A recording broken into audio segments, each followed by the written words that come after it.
叫我喂。有一个人告诉我，他说巢湖是2根筷子夹着一个碗，巢湖就在碗中间，所以巢湖民歌是启动、往西、迎南、传近百。所以呢，巢湖民歌它是一个恒文化，也是一个农耕文化。所以巢湖民歌的旋律有吴的韵味，也有白的高亢。万只小万我叫李佳妮，生在巢湖，目前是国家级非遗项目的巢湖民歌代表性传承人。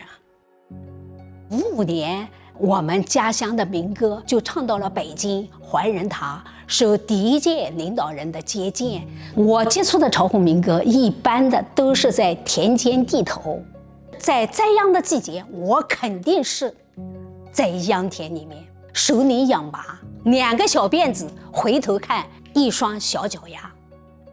7、8年毕业以后，我就主动的要求到巢湖师专附中任教师，一直到2011年退休。我一直是以唱为主，那么在唱的过程当中，我没有忘记家乡的歌。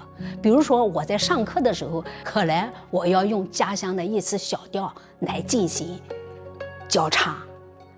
比如说我们在一开始的时候，我们学校啊，它有食堂，学生有带瓷盆子，有筷子，有跳子，所以呢，经常我利用这样的筷子跳子敲打，咚咚咚哐，咚咚咚哐，咚哐咚哐，咚咚咚哐，就唱家乡的民歌。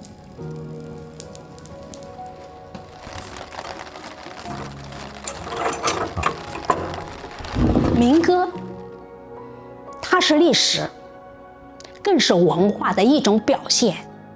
所以传承巢湖民歌，自学习文化，也传承了历史。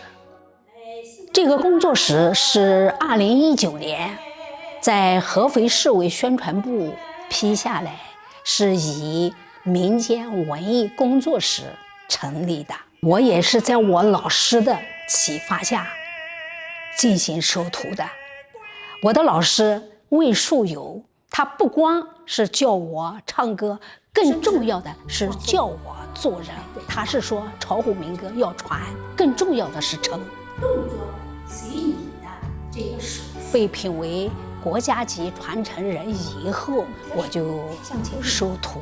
第一次收徒是和雷宇军参加中国民歌大会，带着他唱歌。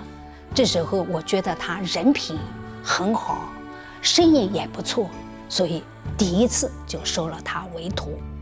那么收了他为徒，不能我们2个人去唱呀，那怎样带动巢湖的年轻人，怎样把年轻人也带进去？所以逐渐的收徒，收了15个人。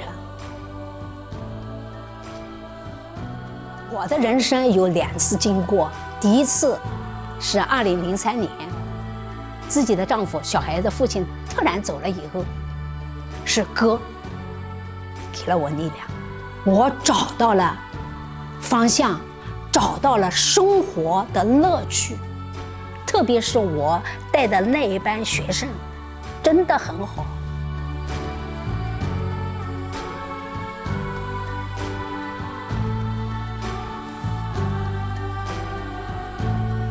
觉得吧，传承巢湖民歌，把巢湖民歌当作自己的事业来做，当作自己的责任来传承。